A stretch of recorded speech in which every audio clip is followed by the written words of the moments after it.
what's up guys, it's your boy Ed from Savij, and today we're going to be talking about the GOAT format. Today we're going to be talking about a GOAT deck profile that I have for you guys, which is Light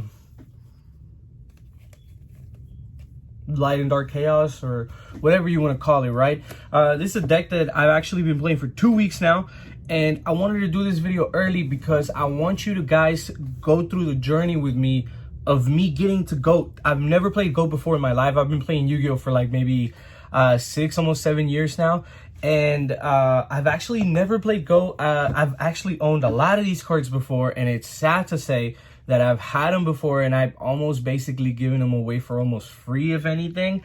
I used to be young and dumb, and I've had a lot of these cards for a long time because I've played Yu-Gi-Oh for a long time, but it just seemed like I was never going to use these cards.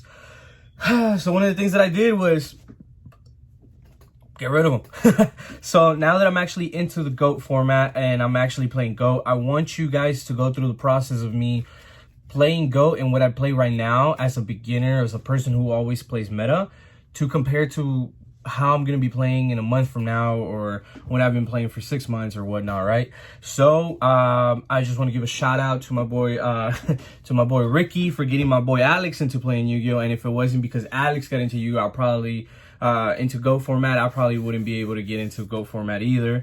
Shout out to Michael for hooking it up with a bunch of these cards, Abraham for hooking it up with a fuck ton of these cards, and Brent for test playing with me. Now let's go ahead and get into the deck profile. Hey, what's up guys, it's your boy Ed from Savij, and yes sir, I just wanted to show off my boy Apollo's Dueling Dojos field centers. These are some of the coolest things ever. I think that these are super amazing. I call these the glitter field centers, and if you guys haven't gotten yourself one, make sure you guys go down to the link below. I have both his Facebook and his Etsy links to where you can go find every single artwork from Virtual World, Dogmatica, Invoked, and everything you guys can think of Yu-Gi-Oh related. He even has other stuff that aren't just Yu-Gi-Oh related, such as like Demon Slayer. Guys, make sure you guys go hit up Apollo's Dueling Dojo for more stuff. Don't forget, promo code Savij15. Yes sir. As we're getting through this deck profile, I'm going to be talking about some of the cards that I play and the ratios of them.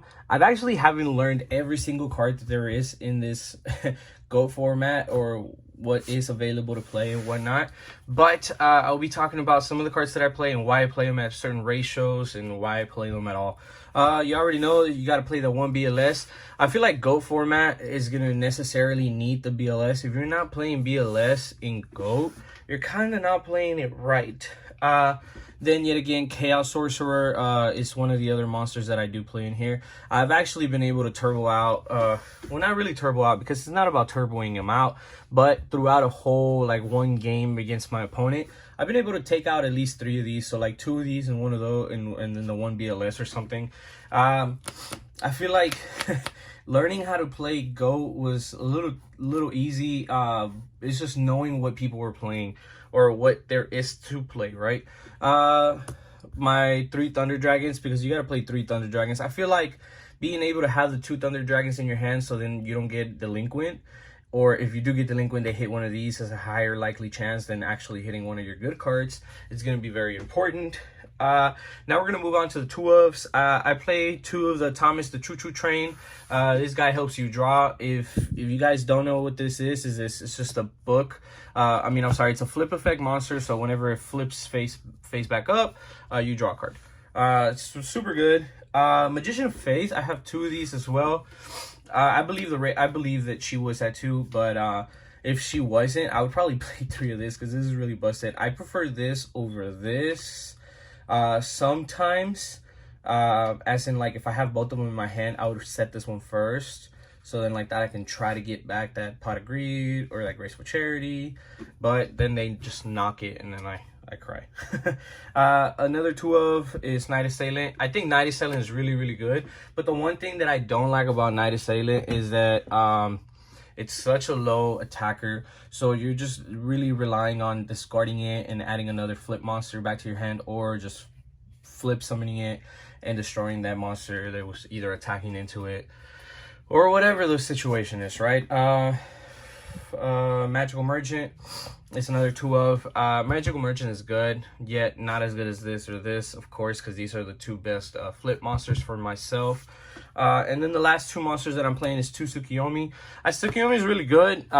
She comes up every now and then, but I've had like players that I'm playing against who've been playing GOAT a lot more than I have or something, and they heavily rely on Tsukiyomi, which is crazy because like Alex and I, of course, yeah, like if you have this on the board, you flip it, you add whatever you were looking for or whatever, right? Normal this, flip this, and now you're ready to flip this back up on your next turn, which is awesome or whatever, but I've seen people literally rely on Tsukiyomi a lot more than just that, right? Let's go ahead and continue. A bunch of one-ups, Sinister Serpent, Jinso. I have a pretty Jinso. Joe's borrowing it because he has a Jinso collection and I let him borrow it for his collection. Air Knight, he's good. He's actually really busted. Kaiko, super dope. I actually used to play him back in the day when I first started playing Yu-Gi-Oh! With Dark Magicians.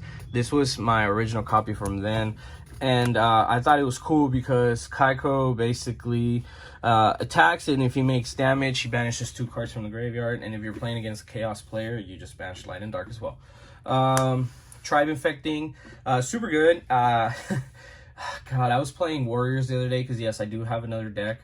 And as I was playing Warriors, Brent actually normaled this, discarded a Thunder Dragon, and just popped on my Warriors. I was kind of upset. I didn't have a Judgment to negate. Sangan is really good. Honestly, it gets you into your Magician of Faith, and it gets you into your Thomas the Choo Choo Train. And if you get into any of those, you're kind of chilling, honestly, unless they knock. I hate knock. DD Warrior Lady and Breaker, the Magical Warrior, he's actually really busted. If you don't take the counter away from him, he's 1900, which 1900 is actually really freaking strong. I've been looking at like how people play back in this day, and like, yeah, some people play very aggro, and then some people just play very defensively, which is actually really smart because it's one of the things that I've been trying to pick up on, how to just play a lot smarter, because I've realized that like setting 5 times is not a good thing. Not in GOAT, because they're just gonna go Heavy Storm and get rid of all your shit, and it's just like, that's not good. Pot of Greed, Graceful, Delinquent Duo. I think these are like the 3 cards that should be classified together as like the 3 most busted cards in this deck. Pot, you already know, you draw 2. Graceful, you know, you draw 3, but you discard 2, which is good for this deck because you want to discard Light and Dark, or you can just discard the Night Assailant and like a Thomas the Choo Choo Train, and then you add the Choo Choo Train back to your hand.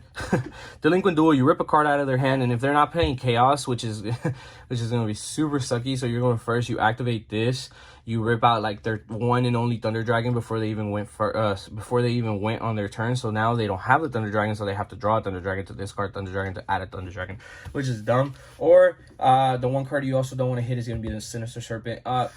As somebody who's just starting off to play,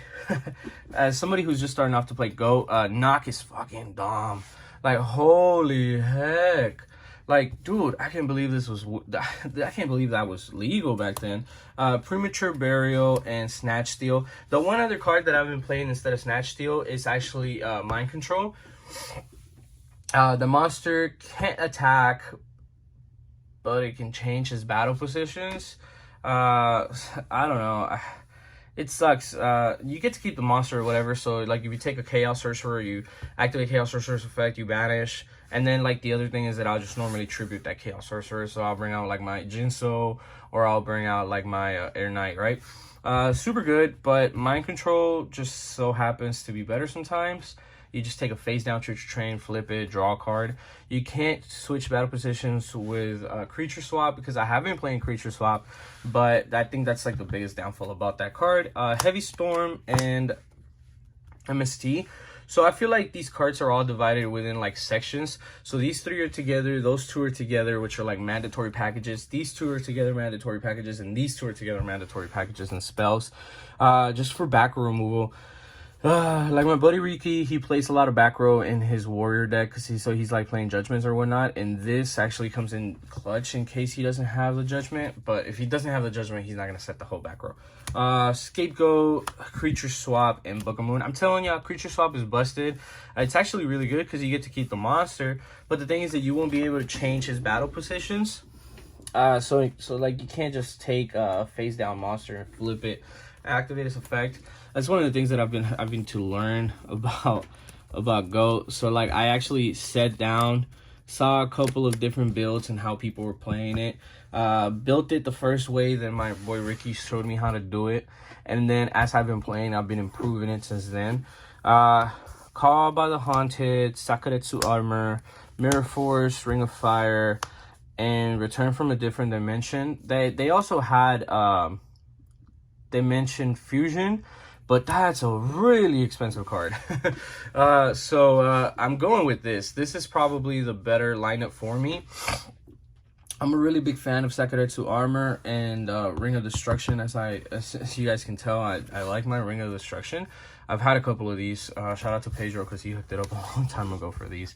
But yeah, so this is my build, guys. I don't know how you guys personally might feel about it. I'm really enjoying it. Ever since I started getting a lot more and more into like actually playing this deck, and the more that I played, the better I got.